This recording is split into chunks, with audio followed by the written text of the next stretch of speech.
Good afternoon, everyone. I am Jeremiah Orande. I will be your teacher for this day. Before we begin the lesson this afternoon, let us ask the guidance of our Lord through prayers. Would you please lead the prayer, Miss Verbal?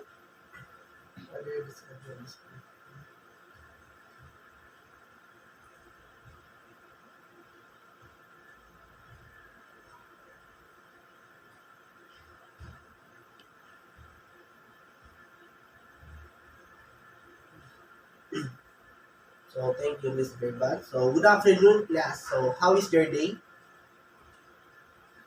That's good to hear. So, can I expect an active participation from you?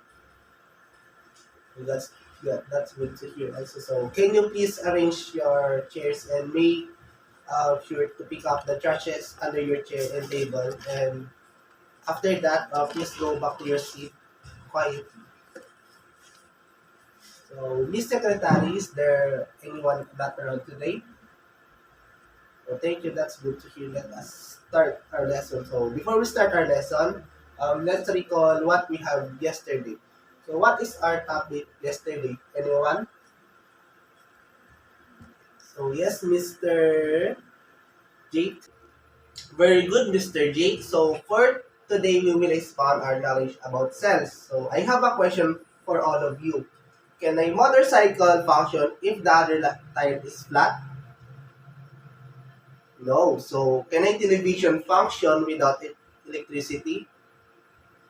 No. So an inflated tire is important for a motorcycle to function, while a television needs an electricity to also function.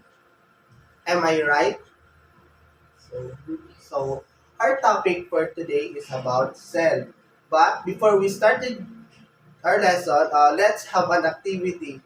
We will call it Find My Match. So class, I have here an illustration that will be shown on the board. You will choose the correct word that match the illustration. Are we clear, class? So for the first illustration, class, so who wants to guess the name of this picture? So yes, Miss Angelica. So your answer is nucleoid. So let us see. Yes, nucleoid is correct. Very good, Miss Angelica. So next, anyone class? So you, Mr. Dindon. So what is your answer? So your answer is mitochondria. So let us see. Yes, that is also correct, Mr. Dindon. Very good. So anyone class? For you, Miss Erica. So your answer is chronoplast. So let us see. So yes, that is correct. Very good class. So another one. So anyone class? So you, Miss Spines. So your answer is capsule. So let us see. Oh, that is also correct. Very good class. So another. Oh, Mr. Jonas, you raise your hand. So what is your answer? So Golgi bodies. So let us see. Yes, that is correct. So anyone? Other class? So you, Mr. Melvin. So your answer is prokaryotic. So let us see. So excellent class. Very good.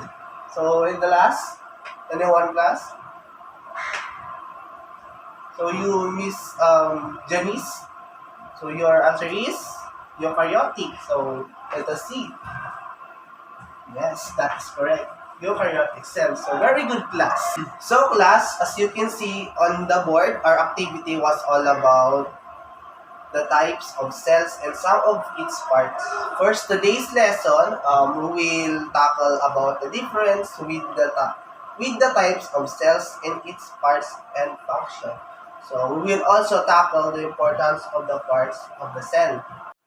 So class, our topic for this day is cells, structure and its function. So what is a cell? So cells are the basic building blocks of all living things.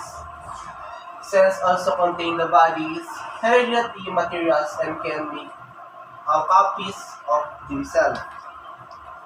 So the term cells came from Latin cella or cellula, meaning a small room. So cells are complex and their components perform various functions in organism. So cells comprise several cell organelles that perform specialized functions to carry out life process. So the hereditary materials of the organism is also present in the cells. So they provide structure to the body and convert the nutrients taken from the food into energy. So class, let us tackle the discovery of cell. So, do you know who the first biologist who discovered the cells? Anyone, class? Oh, you, Mr. Michael. So, your answer is Robert Hooke. So, okay, very good, Mr. Michael. It is Robert Hooke. So, Robert Hooke observed a piece of bottle cork under a compound microscope and noticed minuscule structures that reminded him of small rooms. So, consequently, he named these rooms as cells. However, his compound microscope had limited magnification and hence he could not see any details in the structure. Owing to this limitation, Hooke concluded that these were non-living entities. So, do you know who named cells as animalcules? So, it's Garcia. Oh, your answer is Anton van Leeuwenhoek. Yes, that's correct. So, Anton van Leeuwenhoek observed cells under another compound microscope with higher magnification. So, this time, he had noted that the cells exhibited some form of movements or motility. So, as a result, Leeuwenhoek concluded that these microscopic entities were alive. Eventually, after a host of other observations, these entities were named as animalcules. So class, these are the cells. Antonio van Leeuwenhoek observed cells under another microscope with higher magnification. So this are the white blood cells, red blood cells, E cells, sperm cells, and bacteria cells. So class, so do you know who discovered nucleus? Anyone? So you, Mr. Jonas? Oh, so your answer is Robert Brown. So that is correct. So Robert Brown, Scottish botanist, in 1883 provided the very first insights into the cell's structure. He was able to describe the nucleus present in the cells of the orchids. So he was studying the process of fertilization in orchids under the microscope, and while studying this, he observed an opaque area which he called as the nucleus. So class, so you already know the deep background on the discovery of a cell. So let us tackle about the types of cells. So anyone who knows the two types of cell? So yes, Mr. Michael. So your answer is eukaryotic and prokaryotic. So that is correct. So let's discuss their differences. So, but first, we tackle the prokaryotic cells. So do you know what is prokaryotic cells? Yes, Mr. Michael? Yes, that's correct. Prokaryotes are small and lack membrane-bound nuclei. So small single-celled organisms that have a relatively simple structure. So structures on the outside of a bacterium protect and help it to move. So the hereditary materials can either be DNA or RNA. So prokaryotes reproduce by binary fission, a form of sexual reproduction. They are also known to use conjugation. So the cell size range from 0.1 to 0.5 in diameter. So let's move on in eukaryotic cells. So eukaryotic cells eukaryotic cells are characterized by a true nucleus. So the size of the cells range between 10 to 100 in diameter. This broad category involves plants, fungi, protozoans, and animals. The plasma membrane is responsible for monitoring the transport of nutrients and electrolytes in and out of the cells. It is also responsible for cell-to-cell communication. They are reproduced sexually as well as asexually. There are some constructing features between plant and animal cells. So class, let us discuss the parts of prokaryotic cells. So this is the prokaryotic cells. So this is the parts of the prokaryotic cells. So prokaryotic flagellum, food granule, ribosomes, pili, chromosomes or nuclear region, plasmid or DNA, cytoplasm, plasma membrane, capsule or slime layer, and the cell wall. So, capsule, found in some bacterial cells, this additional outer covering protects the cells. When other organisms engulf, it assists in retaining moisture and helps the cell adhere to surface and nutrients. So the next is the cell wall.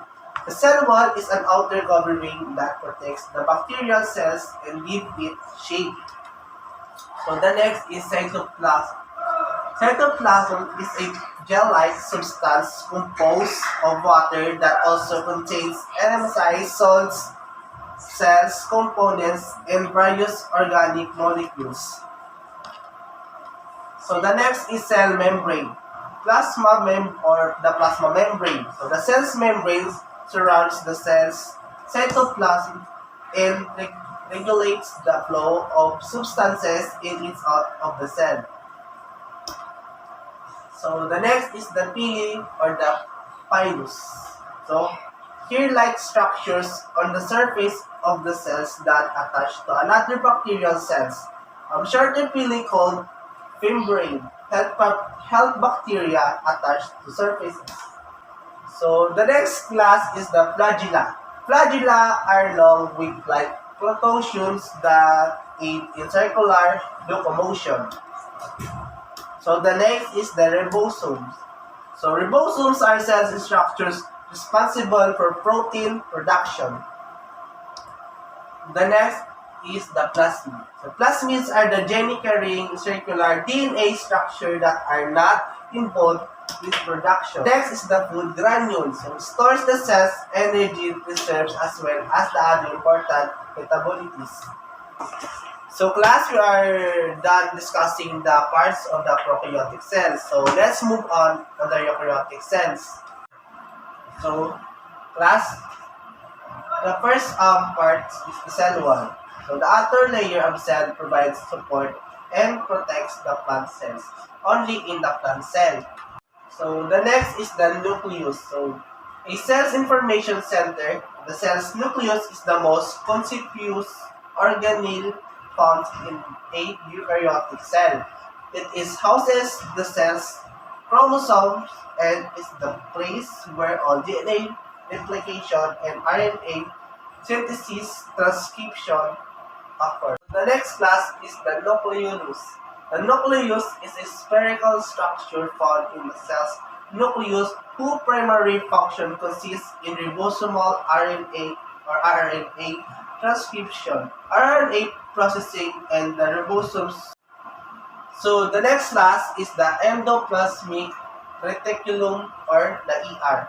The ER has two forms, the rough ER which has ribosomes on its surface that secrete proteins into the ER, and the smooth ER which lacks ribosomes. So the smooth ER plays a role in calcium sequestration and release. So the next is the ribosome. The ribosome is a large complex of RNA and protein molecules. They act as an assembly line where RNA from the nucleus is used to synthesize protein from amino acids. So ribosomes can be found either floating freely or bound to a membrane. So the next is the lysosome. Lysosome is derived from the Greek words lysis meaning to loosen and soma body. Lysosomes contains digestive enzymes, acid hydrolysis. So they digest excess or worn out organelles, food articles, and engulf viruses or bacteria. Mitochondria. So mitochondria is where respiration occurs in the cell, which generate the cell's energy by the oxidative phosphorylation, using oxygen to release the energy stored in cellular nutrients. So typically, pertaining to glucose, generate ATP, produce most of the chemical energy that cells need to function. Next is the chloroplast. So chloroplast can only be found in the plants and algae, and they capture the sun's energy to make carbohydrates through the photosynthesis. So the next is the vacuole. Vacuole stores water, food waste, and more for a plant cell. They are often described as liquid-filled space and are surrounded by membrane. So class, let us differentiate the animal cells and the plant cells. In terms of size, animal cells, their size is small, and while the plant cells is larger. In terms of shape, animal cells do not have different shape. It is because animal cells do not have a cell wall, while the plant cells have definite shape. It is because they have a cell wall. So class, in terms of arrangement, animal cells are arranged irregularly, while the plant cells are arranged in a regular pattern. In terms of vacuoles, animal cells vacuoles are absent. If present, they are small, while plant cells have a large central vacuole. So, in terms of chloroplast, animal cells do not have chloroplast, while the plant cells have chloroplast.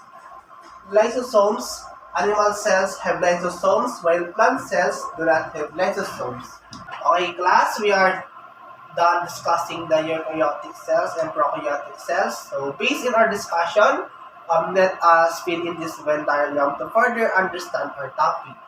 So, eukaryotic cells have nucleus, have organelles, can be unicellular or multicellular, have a cytoskeleton, includes everything except bacteria.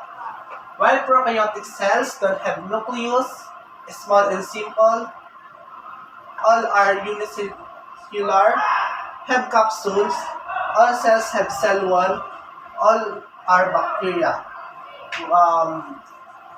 Eukaryotic cells and prokaryotic cells have DNA, have cytoplasm, have ribosomes, have cells membrane.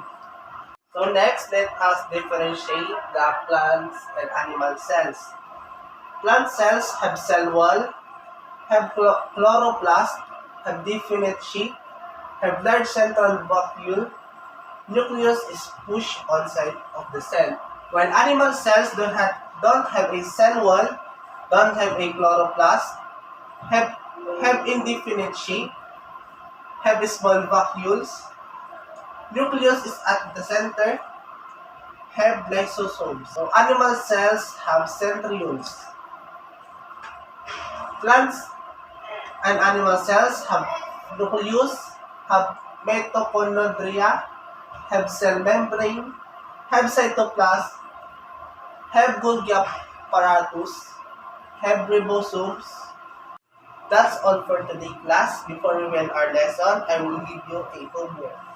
So, number 1, draw the prokaryotic cells, animal cells, and plant cells, and label it. Number 2, homework, read about cells division. Okay, class, thank you for your participation, and please do your homework. Keep safe, and goodbye.